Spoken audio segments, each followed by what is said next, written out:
बिसारियो, चाहे लाख तुम्हें मिले जान, हमसे तुमको बहुत है, तुमसे हमको ना, हमसे तुमको बहुत है, तुमसे हमको ना। प्रेमियों, गुरु महाराज से ही कहो मालिक, इतनी बड़ी आपकी संगत है और आपके तो बहुत गुरु प्रेमी हैं, लेकिन मेरे लिए इतनी बड़ी संगत में आप केवल अकेले, इसलिए हमसे तुमको बहुत हैं, हम जैसे तो तुम्हारे लिए बहुत हैं, पर तुम जैसे हमारे लिए तो एक ही हो। जैसे एक पिता के 4 पुत्र हैं, लेकिन पिता तो एक ही है। तो प्रेमियों, सब बच्चे चाहते हैं कि पिता मुझसे प्रेम करे। आज आवाज निकल कि पिता मुझसे प्रेम करे, सब बच्चे चाहते हैं। तो प्रेमियों, ऐसे ही गुरु महाराज से हम लोग चाहते हैं कि हे गुरु महाराज, इतनी बड़ी संगत में हमारे लिए आप अकेले दिखते हो और सत्संगी तो बहुत दिखते हैं, तो मेरे ऊपर दया और दृष्टि बनाए रखना मालिक। ऐसा ना हो कि इस भीड़ भाड़ में कहीं हमको तुम भूल जाओ।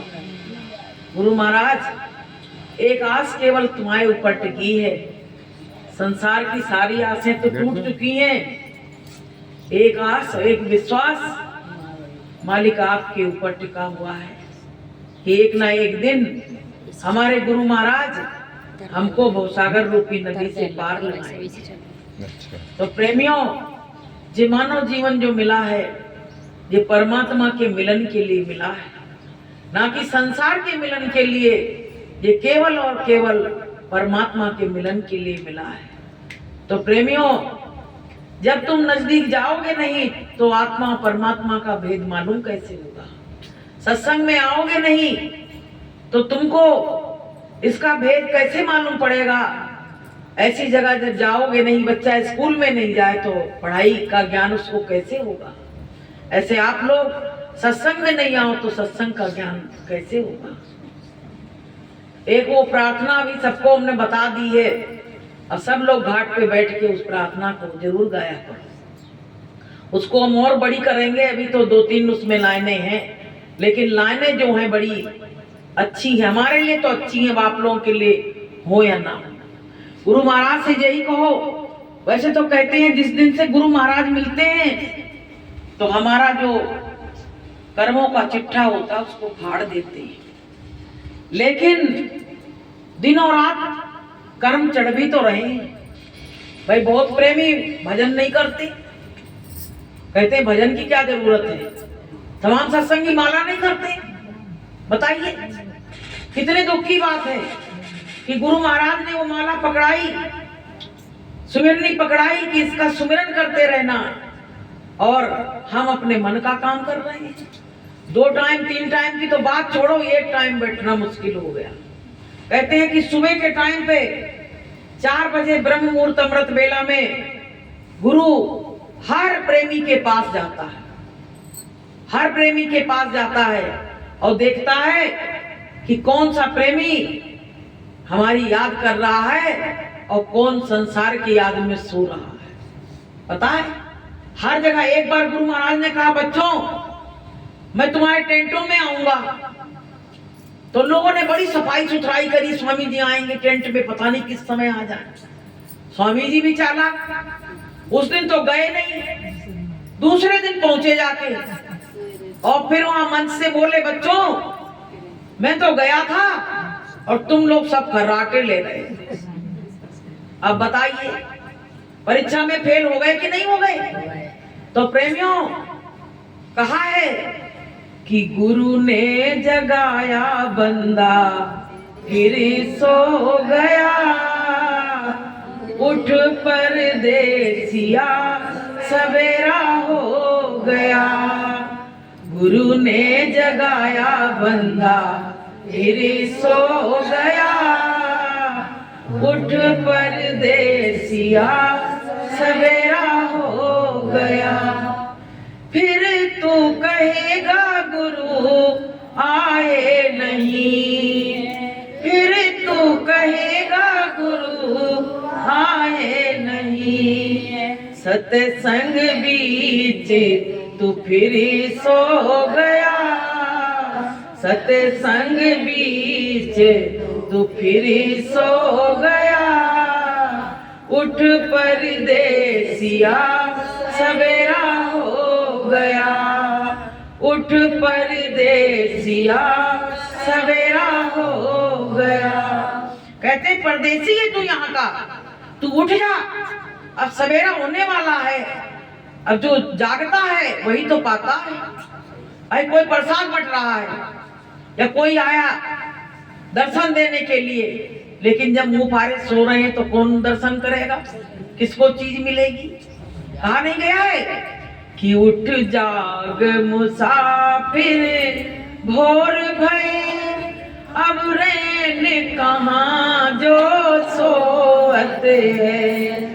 उठ जाग मुसाफिर भोर भई, अब रैन कहाँ जो सोवत है। जो सोवत है सो खोवत है, जो सोवत है सो खोवत है। जो जागत है सो पावत है, जो जागत है सो पावत है। उठ जाग मुसाफिर भोर भई, अब रैन कहाँ जो सोवत है। कहते हैं कि अब सवेरा हो गया, अब उठ जाओ, अब रात कहाँ पे है जो तू सो रहा है। तो प्रेमियों, गुरु महाराज ने हमको हमेशा जगाने का काम किया और हमने क्या किया, हमेशा सोने का काम किया। उल्टी दिशा में चले, अगर हम सीधी दिशा में चलते तो आज हमारा काम हो जाता। प्रेमियों, गुरु महाराज की दया कृपा से हमको धीरे धीरे सत्संग की बातें अच्छी लगने लगी। पहले हमको सत्संग की बातें अच्छी नहीं लगती थी, लेकिन धीरे धीरे जब गुरु महाराज ने हमारे मन का मैल धीरे धीरे साफ किया तो हमको धीरे धीरे, जैसे कोई अक्षर धुंधले पड़ जाए और उसमें से मिट्टी साफ कर दो, धूल आ गई है, तो फिर वो दिखने लगेंगे कि नहीं दिखने लगेंगे। ऐसे ही हमारे ऊपर कर्मों का पर्दा चढ़ा था और गुरु महाराज ने सत्संग सुना के, साधन भजन करा के, सेवा करा के और उस पर्दे को साफ कर दिया, तो हमको धीरे धीरे थोड़ा सा सत्संग अच्छा लगने लगा। नहीं तो पता पहले क्या होता था, मास्टर जी अलर्ट होके सत्संग में बैठते थे और मेरे नींद आती थी। झूठ क्यों बोले, और ये तो डायरी लेके जाते लिखते और हम सोचते गुरु महाराज की बात मेरी समझ में नहीं आ रही थी तो हम क्या सुने, और आवाज भी थोड़ी सी वैसी हो गई तो जल्दी समझ में नहीं आता था। और आज आपको बताएं, जब मोबाइल पे लगाओ तो एक एक बात समझ में आती, गुरु महाराज क्या बोल रहे हैं। तो ये अब आगे जीव तो थे और क्या थे ये बताओ। गुरु महाराज क्या कहते थे, बच्चों इस दिन के लिए तुम तरस जाओगे, तरस जाओगे, आवाज को तरस जाओगे, सत्संग के लिए तरस जाओगे। आज वही बात हमारे सामने आई कि नहीं आई? आज हर व्यक्ति कह रहा है, वो मंच देखता है गुरु महाराज का मथुरा में, तो हर व्यक्ति की आंखों में आंसू आ जाते हैं कि इसी मंच से गुरु महाराज कितने साल इसी मंच से बोले और आज मंच लिफ्ट सब बंद हो गई। बताइए। तो प्रेमियों बहुत बड़ा दुख लगता है, लेकिन कहते नहीं कि आछे दिन पाछे गए और प्रभु से किया ना हेत और अब पछताए होत क्या, जब चिड़िया चुग गई खेत। लेकिन प्रेमियों खेत अब भी नहीं चुगा है। गुरु महाराज हमारे अंग संग हैं, अब भी गुरु महाराज हमारी देखभाल कर रहे हैं। और पता है, तुम साधन भजन नहीं करो तो तुमको जगा देते हैं कोई ना कोई बहाने से। जैसे सास कहती ना, हम भैया बहू को जगाने नहीं जाते चाहे जितने बजे उठे, लेकिन कोई ना कोई बहाने से चली जाएगी, खुट कर देगी कि तासे जे उठ जाए। ऐसे ही गुरु महाराज भी कर रहे हैं सबके संग, कोई ना कोई बात लगा के और 4 बजे तुमको खड़ा कर देंगे, तुम उठो या ना उठो वो तुम्हारी मर्जी है, लेकिन जगह जरूर देते हैं हर को, क्योंकि सुबह दया की टोकरी लेके गुरु महाराज घर घर घूम रहे हैं देने के लिए, और हम आगे जियो आंख बंद किए सो रहे हैं। कहा गया है कि जागे ना पिछले पहर और करे ना तम जाप, और मुंह फारे सोवत रहे और ताको लागे पाप। सोते रहो, हमको दूत आ जाएंगे और सोते से उठा ले जाएंगे, वो नहीं देखेंगे रास्ता। बताइए, वो एक पल की मोहलत नहीं देते, एक पल की मोहलत नहीं देते हैं, चाहे तुम भूखे हो, प्यासे हो, नंगे हो, उघारे हो, कैसे भी हो, वो तो कहते बस चलो आप नहीं तुमको 1 सेकंड की मोहलत देंगे। तो प्रेमियों, ये बहुत बड़ा अवसर मिला है, और ये अवसर अगर अपने हाथ से निकल गया तो पूरे जीवन पछताना पड़ेगा, क्योंकि जो संत की शरण में नहीं आया, कहते नहीं है जिसके जीवन में गुरु नहीं और उसका जीवन शुरू नहीं, उसका जीवन ही नहीं शुरू हुआ। तो प्रेमियों, पता है सारा संसार भेड़ चाल चल रहा है, और कैसे, जैसे आजकल ये तमाम बाबा नए नए हो गए हैं, तो इनके पास जाइए कितनी भीड़ लगी है, टीवी पे देखिए करोड़ों की भीड़, और उसमें हमारे गुरु महाराज ने कभी किसी से ये नहीं कहा कि हम 10 लाख रुपया 15 लाख लेंगे तब सत्संग करने आएंगे। फ्री में सत्संग, बस उनके आने जाने की व्यवस्था करनी पड़ती थी, क्योंकि इतना बड़ा महापुरुष आ रहा है तो उसके लिए भाई अरेंजमेंट तो करना ही पड़ेगा, लेकिन कभी फीस लेके कभी सत्संग नहीं किया। लेकिन ये लोग चमत्कारी बाबा खूब फीस ले रहे हैं और सत्संग कर रहे हैं और उनकी जय जयकार हो रही है। तो क्या हुआ, एक बार अकबर ने बीरबल से कहा कि ये संसार क्या है, तो बीरबल ने कहा ये भेड़ चाल है। अकबर ने कहा मैं नहीं मानता भेड़ चाल है। तो बोले नहीं मानते हो तो हम इसका उत्तर समय आने पे दूंगा। अब प्रेमियों क्या हुआ, बीरबल के मन में तो ये भरी थी कि हमको अकबर के बात का उत्तर देना है, नहीं तो वो हमको सजा भी दे सकते। एक दिन क्या किया, बीरबल भी बहुत चालाक लोगों को रखते थे अकबर वगैरह अपने दरबार में, ऐसे नहीं रखते थे, मूर्ख लोगों को नहीं रखते थे।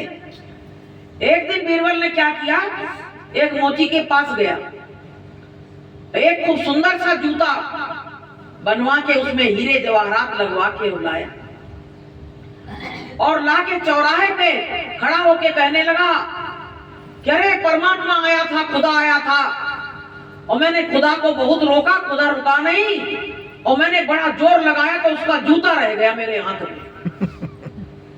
अब भैया वहां जितने आए चौराहे पे तो सब चारों तरफ के लोग, अब वहां तो भीड़ लग गई, अब लोग वो जूता की पूजा करने लगे, कहने लगे परमात्मा खुदा तो चला गया पर खुदा का जूता रह गया। तो लोग कहने लगे जूता की ही पूजा कर लो।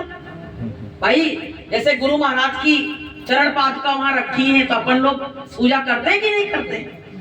तो प्रेमियों पूजा करने लगे, और वहां तो भीड़ के पार नहीं।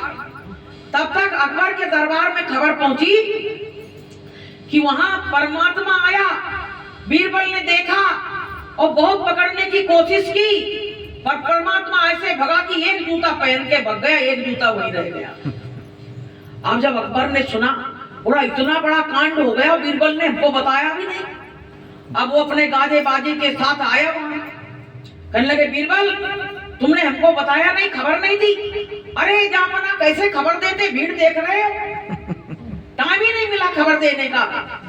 तो बोले अब क्या हो, बोले थे जूता दरबार में ले चलो और मैं इसको कांच में मड़वा के रखूंगा, इसकी पूजा करूंगा, मेरे खुदा का जूता है।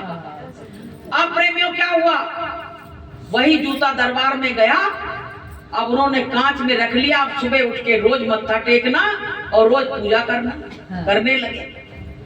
एक बार दोनों लोग टहलने के लिए निकले तो आपस में बातें करने लगे। तो बीरबल से अकबर ने कहा कि तुमने हमारे प्रश्न का उत्तर नहीं दिया। बोले उत्तर तो मैं दे चुका हूं, और आपको मालूम नहीं। बोले कैसे उत्तर दिया? बोले आपके दरबार में जो जूता रखा है वो परमात्मा का जूता नहीं है, वो एक मोची ने जूता बनाया है। बोले अच्छा, तुमने इतना बड़ा वो कर दिया और बताया भी नहीं। बोले कि वो जो जूता रखा है वो मोची ने बनाया, मोची को भी बुला के लाया। मोची ने कहा हाँ मैंने ही बनाया इस जूते को, इसमें हीरे जवाहरात लगा दिए हैं। तो पता बीरबल ने कहा यही भेड़ चाल है। बोले यही भेड़ चाल है। ये बताओ परमात्मा के ना हाथ है ना पैर है, और वो जूता कहां से पहन लेगा? बिन पग चले सुने बिन काना, और बिन कर बिन करम करे बिना। बिना पैर के चलता है और बिना कानों के सुनता है। तो बताइए वो परमात्मा वो है कि ये जूता पहनने वाला परमात्मा है? आप सब चकन्ने रह गए, कहने लगे हमने यूं ही पूजा करी जूता की। कहने लगे पता है जैसे भेड़ चराने वाला होता है चरवा, तो सब भेड़ें चलती हैं संग में। अब वो निगाह रखता, कहता एक भेड़ मेरी कहां चली गई है? तो देखता है जाके एक भेड़ कुआं में गिर गई है।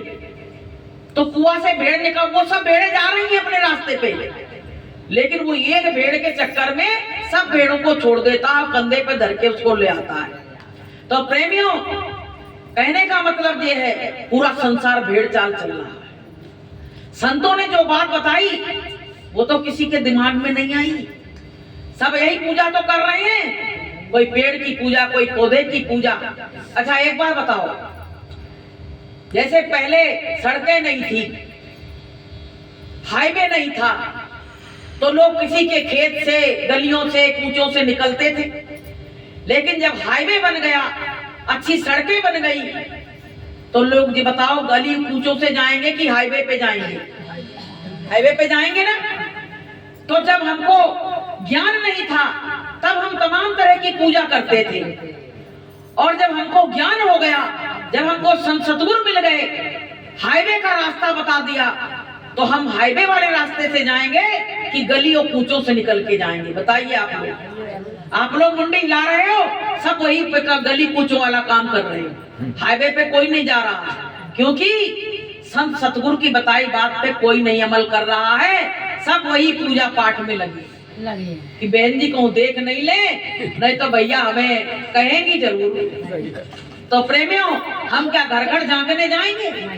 खूब करो मन की पूजा, लेकिन एक बात बताएं, संतों ने कहा है कि इस पूजा से चाहे जितना तुम कुछ कर लेना, तुम्हारा आत्म कल्याण होने वाला नहीं है। अगर गुरु की पूजा नहीं की तो तुम कभी इस दुनिया से मुक्त नहीं हो सकते हो। कहा गया कि गुरु पूजा में सबकी पूजा, और गुरु समान देव नहीं दूजा।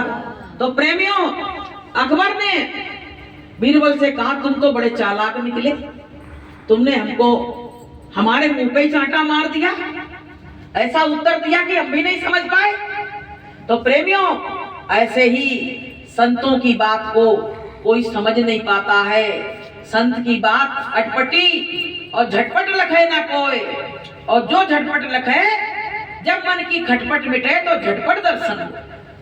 जब हमारे मन की खटपट मिट जाएगी तो हमको परमात्मा का दर्शन तुरंत हो जाएगा। अच्छा एक बार बताओ, आपके यहाँ एक पेड़ लगा हुआ है, तो जड़ तो उसकी एक है, लेकिन उसमें पत्ते कितने हैं? लाखों पत्ते हैं उसमें, और उसमें फल जो लगे वो भी बहुत हैं।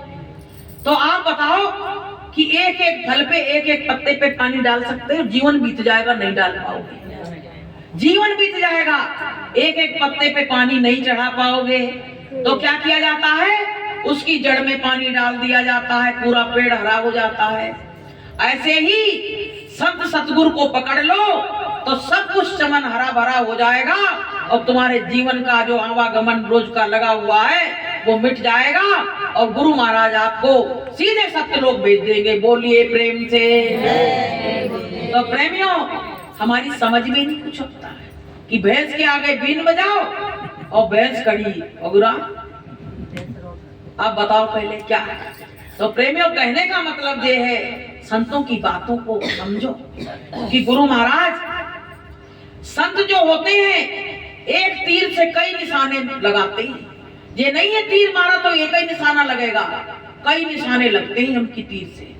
तो प्रेमियों, गुरु महाराज ने भी तो सब यही सब किया, लेकिन हमने उनकी बात को समझे ही नहीं, उनकी बात को जाने नहीं, और फिर अब हम पछता रहे हैं। देखिए, समय का कोई भरोसा है? समय का कोई भरोसा है? आपका शरीर सही है तो आप कहते हो घर से फुर्सत नहीं है। संतों ने कहा है कि जहां सत्संग होता है वहां पर नित्य जाओ तुम, वहां पर नित्य जाओ तुम। जहां सत्संग होता है वहां पर नित्य जाओ तुम, वहां पर नित्य जाओ तुम। हमें फुर्सत नहीं कह कर ए मौका मत गवाओ तुम, ए मौका मत गवाओ तुम। जहाँ सत्संग होता है वहाँ पर नित्य जाओ तुम, वहाँ पर नित्य जाओ तुम। गुरु महाराज कहते हैं कि जहाँ सत्संग होता है वहाँ पे रोज हाजिरी लगानी चाहिए। ये मत कहो कि हमें मौका ही नहीं मिला, हमें तो भैया टाइम नहीं मिला, हम तो सो गए। तो पता क्या होगा, गुरु की ज्ञान की मोती लुट जाएंगे और तुम तो सोते मुंह फैलाए सोते रह जाओगे। और फिर जो सुन के आएगा वो तुमको बताएगा, तब तुम कहोगे अरे यार आज हम गए होते तो हमको गुरु ज्ञान के मोती मिलते, गुरु ज्ञान के मोती मिल जाते। तो प्रेमियों, कि लूट सके तो लूट ले बंदे। अभी तो जितना चाहो लूट सकते हो, पैरों में दम है, चल सकते हो, आ सकते हो, और जिस दिन ये दम निकल जाएगी पैरों की, उस दिन तो सब खत्म हो जाएगा। इंसान जब बीमार हो जाते सत्संगी लोग, तो पता है बिस्तर पे पड़े पड़े रोते हैं। पता काहे के लिए रोते हैं कि पहले तो मेरा जब मन होता था तो चले जाते थे, अब हमको कौन ले जाएगा। आजकल के बच्चे, पहले के बच्चे तो श्रवण कुमार देखिए अपने माता पिता को कंधे पे बैठाल के यात्रा कराने के लिए ले गए, और आजकल ऐसे श्रवण कुमार कहाँ रखे हैं। तुम दोबारा बच्चों से कह दो कि नेक वहां चलना है तो बस उतने में तो भड़बड़ा जाएंगे। ऐसे बहुत कम बच्चे होंगे श्रवण कुमार जो अपने माता पिता का आज भी आज्ञा का पालन कर रहे हैं। तो प्रेमियों, हमको गुरु महाराज ने जो अवसर दिया है, सुरेश भाई साहब आ चुके हैं, इनके लिए बोलो प्रेम से। तो प्रेमियों, हमको जो अवसर मिला है परमात्मा ने दिया है, मालिक के भरोसे अपनी जिंदगी को कर दो। जिसने जिसने अपने जीवन को मालिक के भरोसे कर दिया उनका जीवन सही चल रहा है। और जिनने कहा कि नहीं भैया मालिक क्या करेंगे, वो तो सोचते हम ही सब कुछ करेंगे। कि तेरे भरोसे मेरी जिंदगी है, तेरे भरोसे मेरी जिंदगी है, चरणों में तेरे मेरी बंदगी है, चरणों में तेरे मेरी बंदगी है। बनता नहीं मुझसे साधन भजन अब, बनता नहीं मुझसे साधन भजन अब, चलती नहीं काबिज बस मेरे मन पर, चलती नहीं है काबिज बस मेरे मन पर। रहे याद तेरी यही बंदगी है, रहे याद तेरी यही बंदगी है। तेरे भरोसे स्वामी मेरी जिंदगी है, तेरे भरोसे मालिक मेरी जिंदगी है। जिसने मालिक को, जैसे कोई बच्चा पतंग उड़ाता है तो क्या होता है, पतंग जब ऊपर तक चली जाती है लेकिन वो मंजा होता है, जो डोर होती है वो अपने हाथ पे रखता है, और अपने हाथ पे रखता है तो धीरे से पतंग को नीचे ही आना पड़ता है। तो प्रेमियों, ऐसे हमारी आसक्ति अगर संसार में रही तो उसी पतंग की तरह हमको भी पुनः संसार में आना पड़ेगा। अगर इस संसार की आशा को नहीं त्यागा तो हमको पुनः फिर संसार में आना पड़ेगा। तो संसार की आशा कैसे टूटे भैया? किसी की नहीं टूटी अभी तक, मेरी भी नहीं टूटी है। तो प्रेमियों, धीरे धीरे गुरु महाराज से विनती प्रार्थना करो कि गुरु महाराज से कहो, मालिक मेरी आशा तृष्णा की डोर को काट दो। अगर ये डोर को नहीं काटा तो जैसे ये पीपल का पेड़, बरगद का पेड़, इसकी जड़ें बहुत दूर दूर तक पहुंच जाती हैं और पूरा मकान गिरने के योग्य हो जाता है, और मकान गिर जाता पर वो जड़ें नहीं टूटती हैं। ऐसे प्रेमियों, हमारा जीवन समाप्त हो जाएगा, पर ये जड़ें जो संसार की गड़ी हुई हैं ये कभी टूट नहीं सकती हैं। तो प्रेमियों, गुरु महाराज से विनती करो किसी भी बात की वो है। एक बार क्या हुआ, एक बहन थी तो सत्संग में जाती थी, तो गुरु महाराज से जाके कोई बात कहे, अपने घर की बात बताए, तो गुरु महाराज उससे क्या कहे, भजन करो, भजन करो। उसका पति बहुत मारता था उसको, तो जाके वहां कहती तो गुरु महाराज कहते भजन करो। तो एक दिन बड़ी बिलबिला गई, कहने लगी अभी तक तो मारता था एक बार, अब तो दिन में जाने कितने बार मारता है, और गुरु महाराज भी मेरी सुन नहीं रहे हैं। अब हम क्या करें, किससे कहें? लेकिन रोज जाए गुरु महाराज के पास बैठे। तो गुरु महाराज ने कहा, पता है, बोले हर बात का तोड़ भजन ही है क्या? बोले हाँ, भजन करने से कर्म कटते हैं। भजन करने से क्या होता है, हमारे तुम्हारे कर्म कटते हैं। जैसे बुखार आ जाए तो माला उठा के कुटी पे मत टांग देना, बुखार में भी तुम भजन करना तो गुरु महाराज कर्म को काट देंगे, कर्म काट देंगे। तो प्रेमियों, ये लेन देन का जो संसार है ये तो हमेशा से चला है और चलता रहेगा। अब भैया वो रोए, तो गुरु महाराज ने कहा, पता है तू रोज रोज आती है, रोती है, मैं कहता हूँ भजन कर, और तू अपना गणित लगाती है। बोले गुरु महाराज भजन करते तब भी मार पड़ रही है, तो कहां तक भजन करें? अब हम पे भजन नहीं हो रहा। तो गुरु महाराज ने कहा कि तू सुनना चाहती तो सुन। बोले ये जो पति था ना तुम्हारा, ये पिछले जन्म तुम्हारा जो सौतेला बेटा था, सौतेला बेटा था, और तू इसको क्या करती थी, धूप में बांध देती थी खंबे से, और उसको रोटी भी नहीं देती थी। और गुरु महाराज से जब ये कहे ना पति मारता, तो गुरु महाराज कहते रोटी देता कि नहीं? तो बोले रोटी तो दे देता पर मारता बहुत। तो गुरु महाराज ने कहा, तू तो उसको रोटी भी नहीं देती थी और धूप में बांध देती थी, और कम से कम वो तुमको रोटी तो दे रहा है, मारता जरूर है, रोटी तो भूखे पेट तो नहीं रखता है। तो प्रेमियों, जब इसको ये बात पता पड़ी कि मेरा जो सौतेला बेटा था, तब फूट फूट के रोने लगी, कहने लगी गुरु महाराज हमारी तो आंख खुली नहीं है, हमको तो कुछ दिख नहीं रहा, कौन रिश्ते कौन नाते। अब जैसे अपन लोग इतने लोग बैठे हैं, इनमें जरूर कोई ना कोई रिश्ता किसी से जरूर होगा, तभी इस जन्म में मिले हैं हम लोग। तो प्रेमियों, जब उसने बताया तो उसने अपने पापों का प्रायश्चित किया। जो अपने पापों का प्रायश्चित कर लेता है गुरु के सामने, तो उसके गुनाहों को गुरु माफ कर देता है। तो प्रेमियों, ये पिछले कर्मों का सब लेन देन है।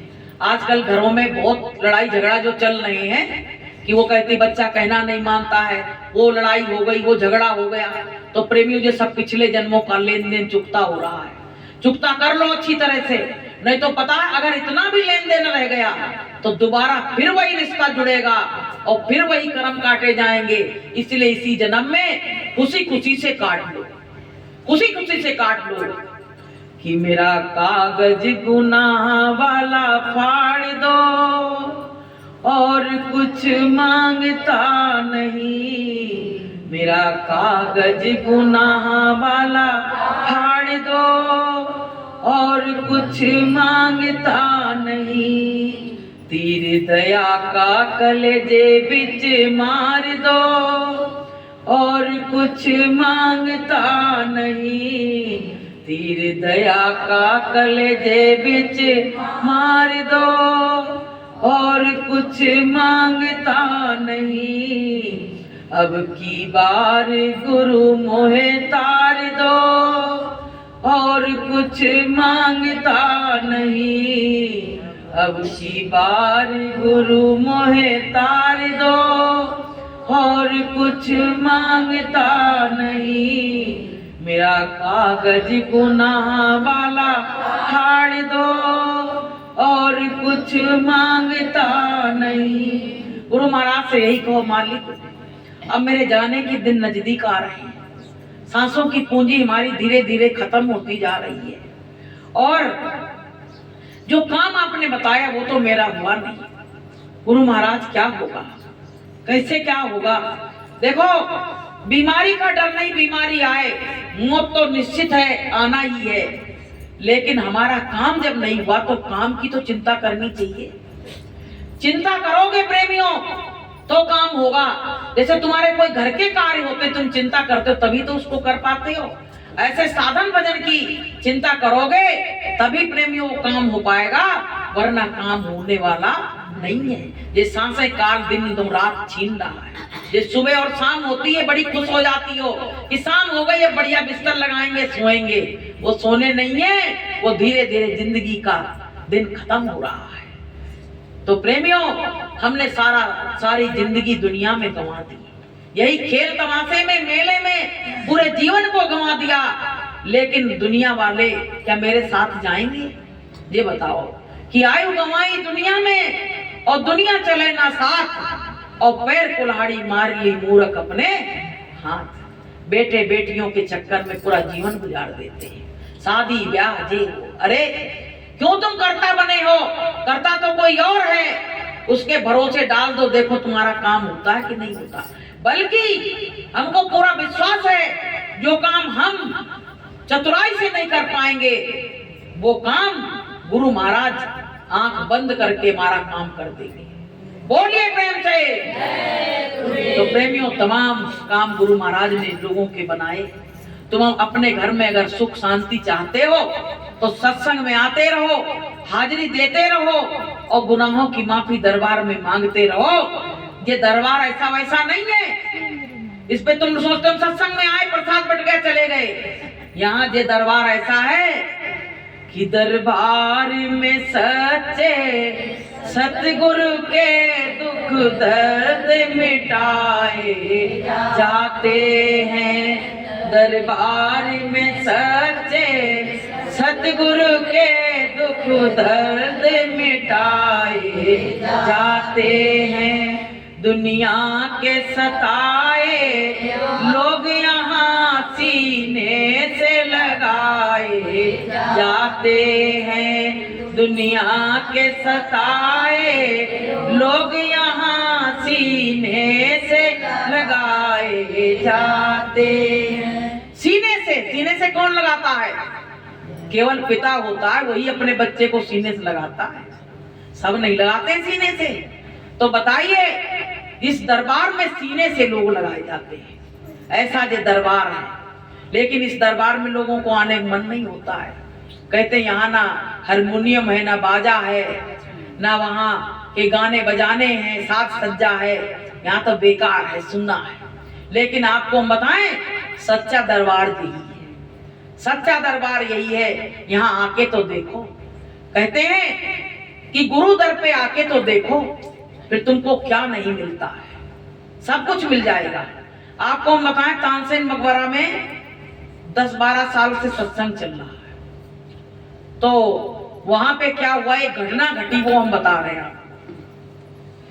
एक बहन आई तो उसके लड़के का किसी ने कह दिया कि इनकाउंटर हो गया, लड़का मार दिया गया। तो वो वहां रोए बैठी, तो हम सब माताएं बहनें पहुंच गए साथ में, तमाम लोग ये बहनें थी।